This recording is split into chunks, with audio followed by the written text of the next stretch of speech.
don't get something that we were led to believe all along we were expecting to get, the cover story is if the Iranians get their way and this stuff isn't shipped out, we will then agree to a, quote, creative solution that allows the Iranians to keep the stuff in Iran.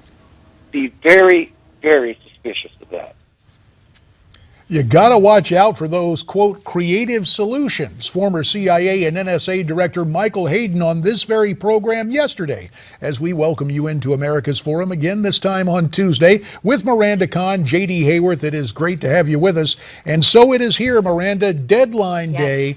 Will the administration get this nuclear deal with Iran that apparently they want so badly? A lot of speculation out there. It seems a lot of Americans want the deal, but not this deal, JD. According to a new Pew Research poll, almost 2/3 of people polled think that Congress should have final authority on any deal, not the president. And when asked if people think the Iranians are serious about a deal, almost 2/3 said no. Mindful of those poll numbers, let's join along with our first guest, who is Congressman Ted Poe of Texas. He's phoning in as the chairman of the House Subcommittee on Terrorism. He's also a member of the House Judiciary Committee. I mean, since he was once a judge before being elected to Congress. Ted, render your verdict on this whole push for this nuclear deal with Iran. It seems to me that the administration is determined to get a deal. Any deal. Let's make a deal, as opposed to getting a good deal for the United States and the rest of the free world. That is the way I see it. I think that they will get to the deadline this afternoon, and they will postpone the final deal until June. So they're going to come up with a deal to make a framework.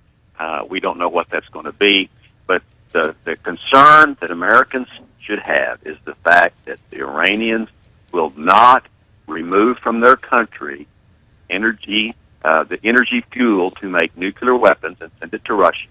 And the second thing is the deal, whenever it's finished, will still allow the Iranian government to make nuclear weapons probably a year after whenever the deal is concluded. So that's the plan, is to keep them a year away from nuclear weapons, and I'm very concerned about this.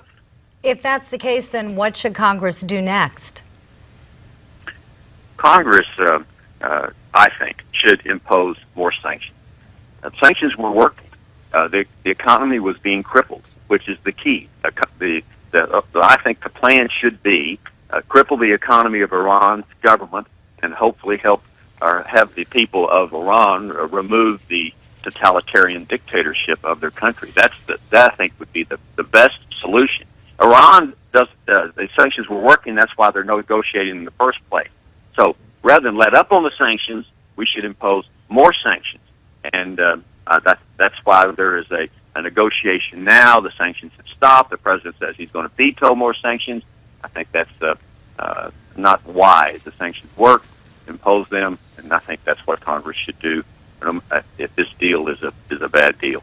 Ted, about 2 minutes remain in this particular segment. I'm interested. We've been hearing that all the elements of these negotiations are very closely held, and there is some question about just how much Congress and the American people will be told. If you had some advice for the president at this point, what would that advice be? Well, I think the advice would be he should deal from strength, and the American public, the American people, and Congress should know what this deal is going to be. There's a lot of backroom negotiation going on. Even the Middle Eastern countries are very concerned that the United States has given away the farm and the mineral rights in the Middle East because of this deal, making Iran allowing them eventually to be a nuclear power. So I think the president should be more forthcoming to the American people and tell us exactly what's going on. You mentioned that Congress should impose more sanctions. The president has already threatened to veto that if that does in fact happen. So then what do you do? 30 seconds for an answer, please, Ted.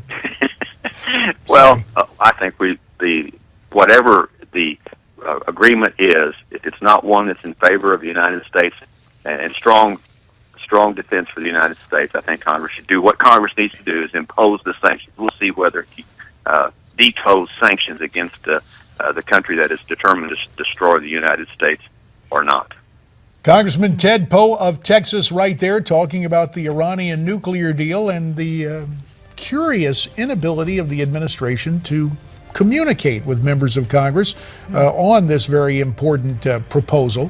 When we return, we'll continue the communications and the questions with Congressman Ted Poe, including that international border that's just to the south of his congressional district. Stay tuned. With Miranda Kahn, J.D. Hayworth back with you, and you see this story from our parent website, Newsmax.com. Iran powers push for nuclear deal as the clock ticks toward the deadline. And with that deadline coming up, let's continue our conversation now with Texas Congressman Ted Poe. Ted, just a couple of more notes on the negotiations in Iran. You're a judge, you understand the Constitution. Why didn't the president move forward with this in the form of a treaty that would need Senate ratification? Well, it's obvious why the president does not want a treaty is because the Senate won't ratify this deal with the president making it behind closed doors. So he's trying to figure out some other way to have an agreement. But the Senate won't ratify the president's deal. They've already seemed to indicate that they would not do so. So he doesn't think he's going to get the support, so he'll do it some other way. Congressman, why do you think the Obama administration wants this deal so bad? I'm not sure. I don't know if it's the president's legacy. He wants to go down in history as the one that made the deal with Iran, like Chamberlain, I guess, before World War II. But I can't figure out why. Maybe they really think that this will stop the nuclear weapon program of Iran. I don't think so. But it's really important that they get some kind of deal. It's important to the administration and to John Kerry. And as you're talking, we're seeing the results of that Pew poll that 2/3 of respondents, 2/3 of Americans who answered that question say they want the deal to come up to Capitol Hill for approval. Ted, let's turn to another problem that you and I linked arms on back when I was in Congress, the border situation. And we understand that it remains a real problem there in Texas. Give us an update on what's happening. Well, the border is not any more secure than it was when you were in Congress years ago. In fact, it is it's worse. And so the state of Texas has tried to ratchet up their defense of the international border with using state officers, Texas Rangers, Department of Public Safety. And the federal government is still missing in action, and that's why we've got everybody coming across.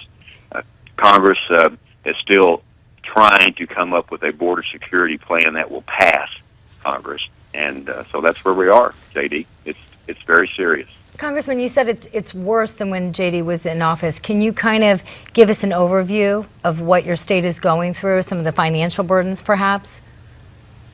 Well, I can't give you the exact numbers because I don't know, but it's unbelievable the cost for the state of Texas and the other 4 border states when people come into the United States. All the costs, the services, the apprehension, all of those things cost the states, the local people, a lot of money, and the federal government as well. The word is out throughout the world that the border of the United States is open in the south. So if you want to come into the United States, get to Mexico and come into Texas or one of the other 3 states. And people are doing that. And when I was down there recently, we had the Department of Public Safety and the Border Patrol apprehended 3 Ukrainians that crossed the border. Everybody knows you can get into the United States. So it's forced. More people are coming, and we're getting everybody. We're getting the good and the bad and the ugly, people who want to just work. We're getting the criminal element and everybody else. Well, Ted, we've got about a minute and a half remaining to get your take on what's going to happen legally. As we understand, the Fifth Circuit Court of Appeals in New Orleans is going to hear oral arguments about the president's executive amnesty. We've heard this kind of oral hearing is unprecedented. Your take, both as a member of Congress from Texas and given your past experience in terms of legal scholarship and your time on the bench. Well, I think the judge in Brownsville ruled correctly. The administration did not allow public input on this new ruling, basically giving amnesty to 5 million people or more. So the ruling is a temporary injunction. They've appealed to the Fifth Circuit, wanting the temporary injunction lifted. I think the Fifth Circuit will rule with the judge in South Texas. I really do. And then eventually there will be a trial on whether it should be a permanent injunction or not. And so I think the administration will lose this battle because it is unprecedented that a president will wave his magic wand and issue an edict from a Mount White House of amnesty for 5 million people, so it's improper. It violates the law, federal law already, and other laws that have Constitution that hasn't even gotten addressed yet. So I think the judge ruled correctly. It'll be upheld by the Fifth Circuit, and there will be a trial on whether or not the president's action was lawful or unlawful. And when we see that go to court, we will be back talking to you about the plans in Congress to also stop this executive amnesty.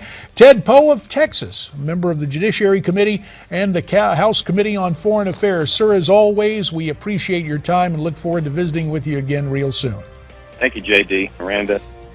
All right. Thanks very much, Ted. When we come back, Claire Lopez here to talk about the nuclear negotiations.